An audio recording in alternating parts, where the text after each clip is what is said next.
Ayan po, magandang araw mga kadiskarte.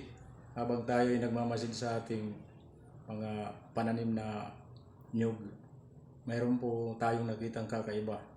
Ito po ay isang nyug pero dalawa yung tangkay na sumibol. Kung tawagin natin dito sa Leyte ay udlot. So, huwag na natin patagalin pa. Tara na! Yan po mga kadiskarte yung mga nyug natin. So ito po yung tinatawag na coconut dwarf. Coconut dwarf ito.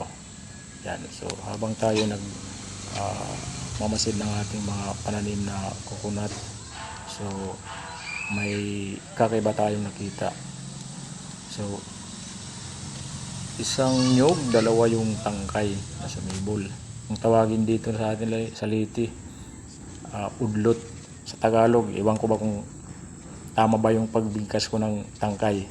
So paki-check na lang. Yan po ha. Tapos yun. Oh.